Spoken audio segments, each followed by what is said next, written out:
We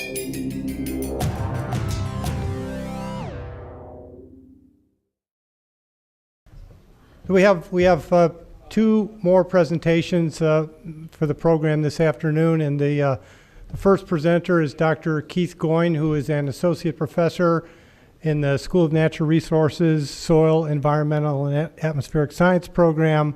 And we have seen a whole lot of presentations about the possibilities of using grasses and perennial vegetation for flood control and attenuation and a bunch of other reasons. And so now we're going to take that in yet another direction. And Dr. Goyne's going to talk about using perennial vegetative filter strips to mitigate veterinary antibiotic loss. So it's another application for many of the things that we've talked about today. Keith.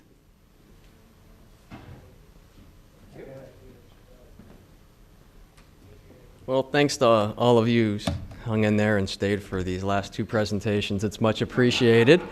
My presentation is kind of the odd one out of the group, but that's nothing unusual for me. I'm usually the odd one out of the group anyway, so it kind of fits right in with the rest of my life. Nevertheless, I'm going to try to tie this into the overall conference theme, more associated with the flooding as opposed to the drought. But first, I do want to acknowledge the Center for funding quite a bit of the research that I'll be presenting today. I want to acknowledge the collaborators. Dr. Ryan was discussing this morning how our college's theme is collaborating for the greater good. I think I've kind of met that criteria here with the number of collaborators that are listed. In particular, I want to thank Dr. Bei Chu, who is currently at Lincoln University, was a PhD student that worked on quite a bit of this research. Dr. Chung Ho Lin from the Center for Agroforestry is a senior author on two of the papers I'll be discussing today.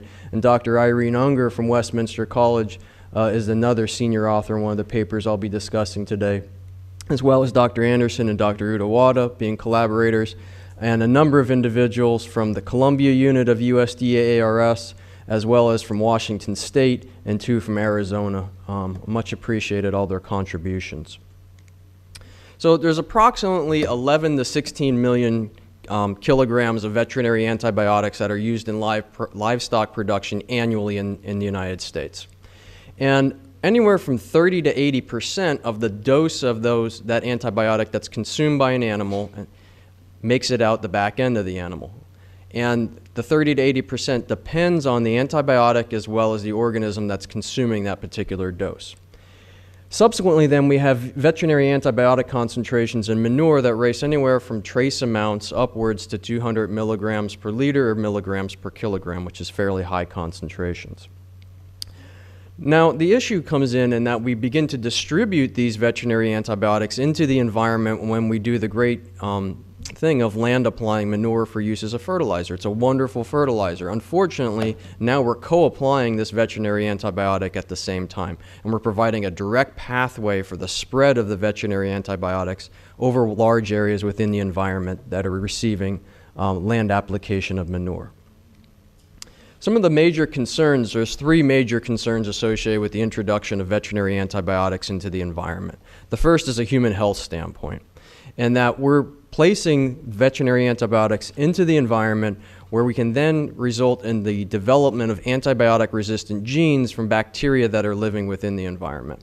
If those bacteria that gain antibiotic resistance happen to be pathogens that then infect a human, it becomes much, much more difficult to treat that human using the currently available human antibiotics, which are often in the same class and sometimes even the exact same compound as what are used in human medicine. The second concern is that we may have changes in the diversity as well as the function of microbial communities within terrestrial and aquatic ecosystems.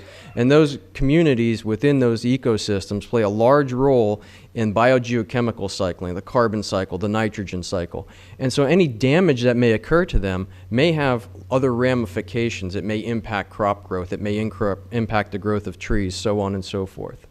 And lastly, there's really an unknown effect of consuming small quantities of veterinary antibiotics that may be within drinking water resources. We know right now from recent studies that about every 10 cells in or on the human body are microbial for every one human cell. So there's 10 bacterial cells for every one human cell on your body right now. And there's anywhere from 2 to 5 pounds of microorganisms that are in intestinal tract. What's the influence of consuming small doses of antibiotics through time in drinking water on those communities on and within our body, and that's currently unknown. So we have detected veterinary antibiotics in surface water runoff. It's been detected in streams. It's been detected in lakes. It's been found in groundwater. We found antibiotic-resistant genes in and around CAFOs. So the evidence is there suggesting that these compounds are in the environment. They are an issue. And where we tie in with this conference in terms of the flooding is that we are aware that we're expecting increased precipitation intensity as we move further and further into the future.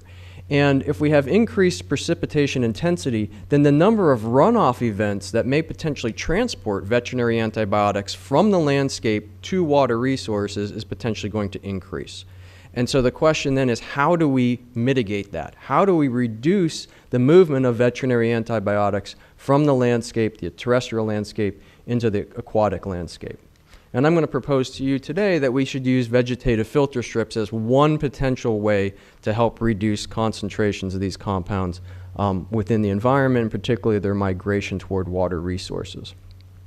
If you're not familiar with vegetative filter strips, or VFS, it's a combination of a variety of different species. It may include trees, we may have shrubs, grasses, a mixture of them. Here we see a number of oak species planted within some grasses. Here we see primary tree species, some shrub species, and then some grass species along a riparian corridor. And we can locate the vegetative filter strips either directly along the stream or over here as an upland buffer. So there's multiple ways that we can begin to incorporate filter strips within the agroecosystems. Now, these are a very common conservation measure. We're not proposing to use something that's completely unknown and completely unfamiliar. Natural Resources Conservation Service has been recommending these for years. And the reasons why they recommend them is that first, they can reduce surface water runoff. They're well documented to reducing water runoff, which you can retain that water on the landscape. We can also help reduce flooding to some extent as well. They do control the loss of sediments and nutrients, and vegetative filter strips can also control the loss of herbicides. Now, herbicides being a complex class of organic chemicals that are very diverse in their nature and very diverse organic functional groups. Very similar to veterinary antibiotics, which have a very diverse number of compounds within them and a great diversity of chemical functional groups. The main gains that one receives from a vegetative filter strip are through biological, chemical, and physical improvements in the soil underneath and around that vegetative filter strip. Some of the biological properties that can be important for veterinary antibiotics are that we may have an uptake of the veterinary antibiotics from plants. We may also have increased microbial diversity and activity within the vegetative filter strip soils that can enhance the dissipation and degradation of veterinary antibiotics upon entry of those compounds into those filter strips as surface water runoff infiltrates into those soils. From a chemical standpoint, vegetative filter strips are well known to increase soil organic carbon, or if you prefer, soil organic matter content. When you increase that concentration of soil organic carbon, you provide a greater quantity of material that's highly reactive with many organic compounds, organic pollutants, in this case veterinary antibiotics. You also increase the diversity of the carbon sources that are there, further increasing or potentially increasing reactivity of the veterinary antibiotics with carbon in those soils. And lastly, there's some pH changes that can be important for the absorption of veterinary antibiotics, which I'll discuss a little later. From a physical standpoint, which Dr. Udawada just finished discussing, there's greater aggregation of the soils. We have greater infiltration of water. When you have that enhanced infiltration of water into that vegetative filter strip, as opposed to simply running off the landscape, we have increased contact time of the veterinary antibiotic with the soil. And when that occurs, then there's a greater potential for those veterinary antibiotics in soil solution to react with the soil or be taken up by the soil. We refer to that as absorption. So anytime an organic compound is reacting with soil and it's being held or taken up by that soil, you'll hear me refer to that as absorption reaction or absorption process. Also, water reductions in water velocity of surface water migrating through a vegetative filter strip can also reduce the settling of particles. That can be particularly important for veterinary antibiotics that bind quite strongly to sediments. And so we can physically filter those sediments out and retain those strongly absorbed compounds within the vegetative filter strip. You can think of that, some of you may be familiar with the movement of phosphorus. Phosphorus moves quite readily with bound sediment. If you use vegetative filter strips to retain that sediment, you retain the phosphorus on the landscape. It would be a similar concept for strongly bound veterinary antibiotics. So we came at this study trying to answer this question right here, is can we use vegetative filter strips to reduce the loss of veterinary antibiotics from the landscape? And we set out looking at four different objectives. There was a fifth one here. I eliminated it because I'm not going to talk about it today. But first, we want to know, are there differences in this absorption of veterinary antibiotics to filter strip soils relative to croplands? So can these soils that are vegetative filter strips, planted to vegetative filter strips, take up more of these compounds from solution? Second, we wanted to probe decomposition of the veterinary antibiotics in soils that were planted to species that are common within vegetative filter strips. Third, we wanted to look at what are the potential effects of the veterinary antibiotics on the microbial communities within the vegetative filter strips. They're quite important. They're providing a lot of ecosystem benefits currently, and we would not want to adversely impact those microbial communities in the job that they do by recommending that we use filter strips for antibiotics if we're going to harm the organisms and degrade some of the other ecosystem services that are provided by the vegetative filter strips. And lastly, we wanted to move from the laboratory into the field and see, do these actually work? And so I'm going to go through a series of studies that we've been conducting over the past 6 years, and are just getting most of them into press and into publication. So the first I'm going to discuss is the work of Dr. Chu, her paper from 2010, and one that was just accepted for publication on Monday in the Journal of Environmental Quality. What we did is we collected soils from the 0 to 10 centimeter depth from 3 different sites. Each site contained 3 vegetative treatments: cropland, which was typically a corn-soybean rotation; grassland, which contained a variety of grasses at each of the different sites; and then tree grass sites. So we had our agroforestry sites, if you will, where we had the trees planted directly into a mix of grass species. We then looked at the absorption of oxytetracycline, sulfamethazine, and sulfadimethoxazine using batch absorption techniques. Batch absorption techniques is kind of a fancy way of saying we added some soil and we added solution into centrifuge tubes and we reacted it for a period of time. These are some of the properties of the soils. The different soil series were the Armstrong, the Huntington, and the Menfro. Each of those, as I indicated, contained 3 different treatments. I don't want to go through all the data, but I do want to highlight that the data in blue for the vegetative filter strips, what we typically observed was greater clay content in the filter strips, greater organic carbon content, and lower pH relative to the cropland soils. So if you look at this data kind of overall, the vegetative filter strips have greater clay content, greater organic carbon content, and slightly lower pH. And that comes into play a little bit later when we talk about reactivity of these 3 compounds with these. Now these are kind of nasty looking beasties. We see the chemical structures here for oxytetracycline, sulfadimethoxazine, and sulfamethazine, as well as some of their physiochemical properties. I don't want to get into those too much other than to show you sort of what they look like and their variety of organic functional groups on them. They're kind of complex. The main thing I really want you to understand and take away from this is that the sulfa drugs, sulfadimethoxazine and sulfamethazine, are highly mobile. If we're worried about compounds that are going to move with water, these sulfa drugs are the ones that are going to be of the greatest concern.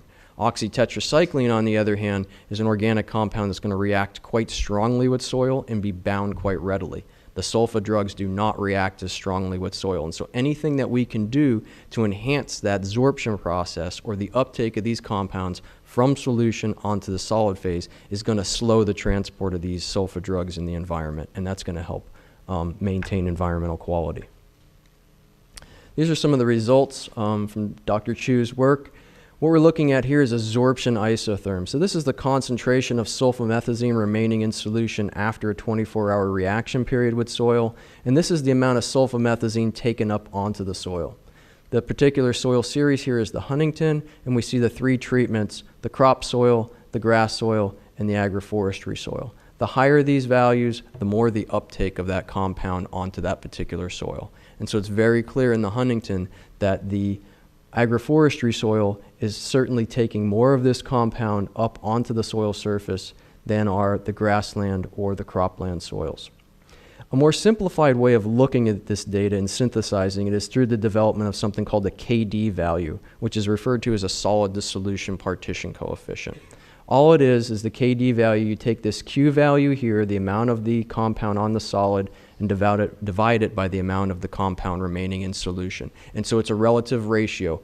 If it's a value of 1, there's no preference of that compound for a solid relative to solution. Any value greater than 1, greater potential for uptake onto the solid phase of the soil relative to solution. So higher KD values, greater absorption, greater retention of that compound on the soil.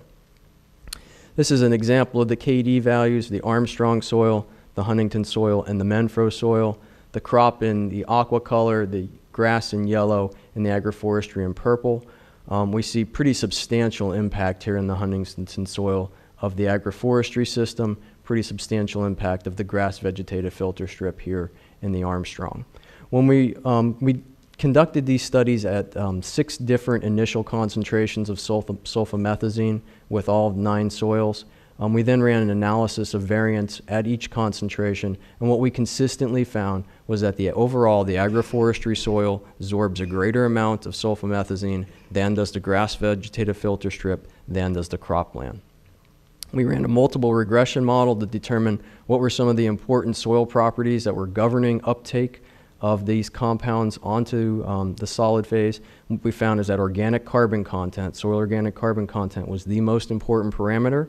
And we found that there was a negative relationship with pH, which is the second most important parameter. So greater organic carbon content, greater uptake of these compounds, lower pH, greater uptake of the compounds. If we go back to the soil property data, that's exactly what we observed. The vegetative filter strips had greater organic carbon content and lower pH, both of which are enhancing the uptake of this highly mobile compound onto the soils that were studied. These are the results for the oxytetracycline. We looked at 6 initial concentrations. Here's one concentration right here, 0.10 millimolar concentration. Same data schematic, Armstrong, Huntington, Menfro, same color scheme as the previous slide.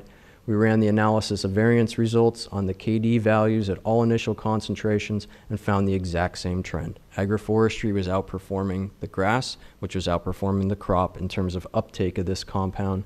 And when we investigated sulfadimethoxazine at 1 concentration, lo and behold, we found the same trend again. So for a very highly mobile veterinary antibiotic, actually 2 very highly mobile veterinary antibiotics and 1 relatively immobile, we're finding that the agroforestry buffer systems have the greater ability to take these compounds up and retain them on the soil surface. And both of the filter strips, whether you chose tree grass or grass, were outperforming the cropland system. In terms of soil properties that are important for oxytetracycline, it was clay content, which again we observed was slightly higher in the filter strip soils, and sulfadimethoxazine, it was a negative relationship with pH, so lower pH, greater uptake of the SDT onto those soil surfaces. We wanted to further investigate the influence of pH, and so we ran some experiments where we altered pH in 2 different soils, the Armstrong grass and the Huntington grass. These 2 soils were the most contrasting of the 9 that we had. The pH was about 7 for the Armstrong soil, and it contained the greatest quantity of organic carbon content of all the soils we looked at. The Huntington soil was one of the lowest pH soils, 5.2, and it contained the lowest quantity of soil organic matter content. We evaluated the pH, and it's fairly clear here that as pH increases in both soils, there is a decrease in the amount of the compound that's taken up onto the soil surface. However, the change is much more dramatic for the Armstrong soil relative to the Huntington soil. One of the reasons why that is that the Huntington soil contains a large quantity of the clay mineral kaolinite. In previous studies in the laboratory, just looking at the uptake of SMZ onto this compound, have demonstrated that there's relatively invariable absorption as a function of pH between 4 and 7 for SMZ reacted with the kaolinite. And so that was monomineralistic studies. We're actually seeing it in the field, and that's the first documented evidence of that in the field. We also looked at how strongly are these compounds retained onto the soil. So we know we can load them on. How well do the soils retain those? And we look at that through desorption studies. what we observed for the Armstrong grass is that we can retain, after 4 washings, anywhere from 40 to 50% of the initial compound that we load on the surface. For the Huntington grass soil, it's between 20 to 60%. So we're able to retain, not only load these compounds onto the surfaces, but we're also seeing that the vegetative filter strip soils are able to retain those compounds to an extent as well. Another parameter we wanted to look at was dissolved organic matter. When you apply dry organic manure onto a soil, during the next rainfall event, some of that manure is going to become solubilized, and that's what we refer to as dissolved organic matter or dissolved organic manure. So here's the manure shed. This is the poultry manure. This is some of that soluble organic matter that you can see in these puddles right here that occurred after a rainfall event. This indeed is not my morning coffee, but it is some of the dissolved organic matter that we extracted from it, but it pretty much has the consistency of extremely thick coffee. So during a rainfall event, we're going to have some of this organic material released from the manure, and now both that dissolved organic matter and the antibiotics are going to be migrating into the vegetative filter strips. What happens when that occurs? We have 2 organic compounds that are now entering in. First, do those 2 compounds, the dissolved organic matter and the antibiotics, react with one another and change how sorption may occur? And secondly, if they don't react with one another, are they going to compete with one another for some of these sites within soils where these compounds can be retained? What we found is that indeed the 2 of them do not react with one another. So sulfamethazine does not react with dissolved organic matter. There's no linkages that are forming there between the 2. But we did find that the dissolved organic matter at a relatively high concentration can slightly reduce the amount of sulfamethazine that's absorbed onto the soil surfaces. So here's the SMZ plus DOM. Absorption is a little bit lower than when SMZ only is present. And we see that in the KD values as well. Slightly lower KD values when the organic matter is present. So that's something from a management standpoint that we need to take into consideration. Speaking of management implications, I want to go ahead and summarize. What does all this mean? Some of this data that we've talked about here mean for those of you that may be managers or interested in trying to reduce veterinary antibiotic loss from agroecosystems. The first is that establishing vegetative filter strips is wonderful for increasing soil organic carbon contents. That wasn't something we looked at specifically in this study, but there's enough studies, including some of my own, that have documented that. And that's really important for the uptake of sulfamethazine, one of these highly mobile veterinary antibiotics. And it's also important for other veterinary antibiotics that we didn't study, but it's well documented in the literature that organic carbon content is one of the #1 important parameters for uptake of some of these compounds onto soil. Second, if one's interested in reducing the high mobility of the sulfa drugs, and both sulfa drugs we looked at, we saw that pH was an important parameter in governing their uptake onto the soil, we need to try to find a pH that's optimal. Obviously, we don't want to go ahead and acidify soils down to pH 3. What's going to happen, the species within that vegetative filter strip are not going to survive. And what's going to happen then? We're not going to have that increase in soil organic carbon. So we need to find a way to maximize the production of soil organic carbon or increase that, but also maintain pHs that are going to be most favorable. And so I think maintaining pH at the low end of what's typically considered an agronomically acceptable value, around pH 6, is probably the best that we can do. There's no need to go increasing pH to 7 or 7.5. You're not going to get the benefits from reducing transport of the drugs. But at pH 6, we're going to have good plant growth, increase the soil organic carbon, but yet maintain a pH where we're going to have good reactivity of these compounds with the soil. If you're interested in controlling the transport of oxytetracycline, clay content was particularly important. So locating and establishing vegetative filter strips in areas that are currently eroding, where subsoil may be exposed and clay content is higher, is probably an optimal idea. Go ahead and put the vegetative filter strips in those areas that are eroding, which we need to target anyway from erosion control purposes. So it's going to be harder to establish them there because you're trying to establish plant species in the subsoil, but it's going to be the ideal area to target, and it's also going to increase the absorption of oxytetracycline and reduce its transport. Lastly, we observed that the manure-derived dissolved organic matter can reduce absorption of SMZ. It can also reduce absorption of some other veterinary antibiotics as well that other studies have looked at. What do we need to do to minimize that? Well, first, do an injection of manure. Maximize the contact of the manure with the soil. That's going to reduce dissolved organic carbon concentrations in surface water runoff. Or if you're broadcasting it and it's a solid phase, make sure that you do an incorporation of that manure to, again, enhance the contact of the soil with the manure. And that's going to reduce the dissolved organic matter concentrations and minimize any impacts, any reductions in antibiotic absorption that could occur. I want to note a couple of other studies that my colleagues and I conducted.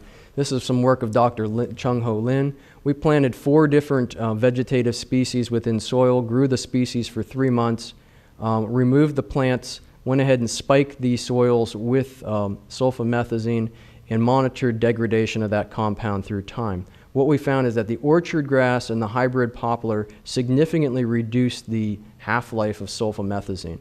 So we went from a half-life, 50% of the compound would be gone in 6.4 days, to a half-life of 50% of the compound being gone in 3.4 days with the orchard grass, or 2.1 days with the hybrid poplar. So the incorporation of the vegetation is significantly enhancing the degradation of this compound. The reason why that seems to be occurred is that there's a stimulation of the microbial community, as we measured looking at the soil microbial enzyme glucosidase. Glucosidase was greater under the orchard grass and the hybrid poplar. That indicates a stimulated microbial community that appears to be enhancing the dissipation of this compound within the soils that were investigated. I want to note some of the work that Dr. Irene Unger did. We went ahead and collected soils from row crops, grass, and agroforestry filter strips and spiked them with oxytetracycline at 3 concentrations, lincomycin, another veterinary antibiotic at 3 concentrations, because we were interested in what would be the effect of these compounds on the microbial community. After all, they're intended to kill or reduce the growth of the microorganisms, and soils are teeming with microbes. So what would be the effect of adding these compounds to the microorganisms? What we observed was that between days 0 and 7, there's a slight inhibition of carbon utilization and soil microbial enzyme activity. I'm just showing it here for dehydrogenase and lincomycin. There's a little dip right here at the 2 highest concentrations that we looked at, but after that 0 to 7 day period, we see a recovery. And we don't see any major differences. We saw no significant differences after that short window. So there is an initial inhibition that occurs upon addition of the antibiotics to the microbial carbon utilization as well as activity, but it recovers. We investigated the microbial community structure using phospholipid fatty acid analyses and saw no changes in the soil microbial communities after addition of these compounds. And lastly, we looked and did some analyses to investigate whether there was increased antibiotic resistance that developed upon addition of these compounds, and that was not observed in the soil studied. So all this suggests that pulsing veterinary antibiotics into the vegetative filter strip is not going to adversely affect the microbial communities, and it's not going to, at least the way we looked at it, we did not see any increased resistance to antibiotics from the microbes there. Lastly, I'm going to touch on the runoff studies that we looked at. We investigated, we had runoff plots out at the Bradford Center. This is our source area where we apply the compounds. It's continuously cultivated and fallow. The control is also continuously cultivated fallow. The source area is 8 meters. The lower end of the vegetative filter strip is 8 meters. The different treatments we looked at was fescue, 8 meters of fescue filter strip, 1 meter of switchgrass barrier, followed by 7 meters of fescue. And this is a little odd, but this should be 8 meters of native species vegetation, primarily eastern gamma grass. We applied the veterinary antibiotics tylosin, sulfamethazine, and enrofloxacin to the source area, generated a rainfall event using a rainfall simulator, and monitored the concentrations of these compounds moving through the buffer. These are the data for sulfamethazine. This is buffer length here on the x-axis, distance into the buffer, if you will. This is the relative load of sulfamethazine, which was set to 100 at the initiation of the buffer, and then we were able to look at reductions that may occur as it goes through the buffer. And what we observed was that no matter whether we use tall fescue, a hedge plus fescue, or the native vegetation, we were able to reduce the load of sulfamethazine to 20 to 30%, relative to 70% within the control at the 4 meter 4-meter length into the buffer. So even after 4 meters of distance of water percolating through the buffer, we're reducing 50 to 40% the amount of that load coming through. And the tall fescue also performed quite well for reducing the loads of tylosin and enterofloxacin moving through these buffers. So from the laboratory to the field, our results are consistent, indicating that the vegetative filter strips can work for reducing the mobility of veterinary antibiotics within the environment. The soil absorb a greater amount. We also see reduced transport, which I didn't get to, another study that we have. We see enhanced decomposition of the antibiotics within the soils planted the vegetative filter strip species. The microorganisms appear to be resilient to relatively heavy loads of the antibiotics, and our field trials indicate that the filter strips can reduce veterinary antibiotic loss in the buffer strip studies that we looked at. So with that, I'm done, and I'd be happy to answer any questions that anybody may have.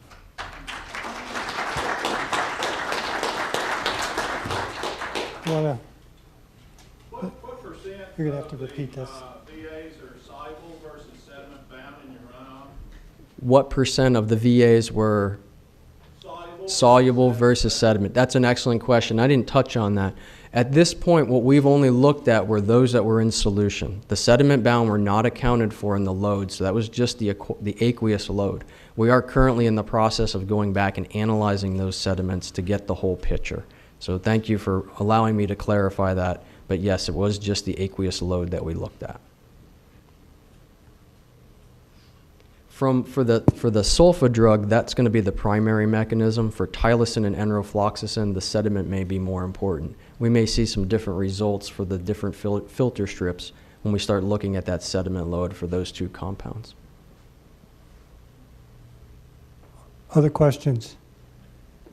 Keith, did I pick up that Armstrong seemed to behave a little bit differently relative to how the agroforestry buffer reacted? Did I note that bar on the left side? In some cases, it seemed like the grass outperformed the.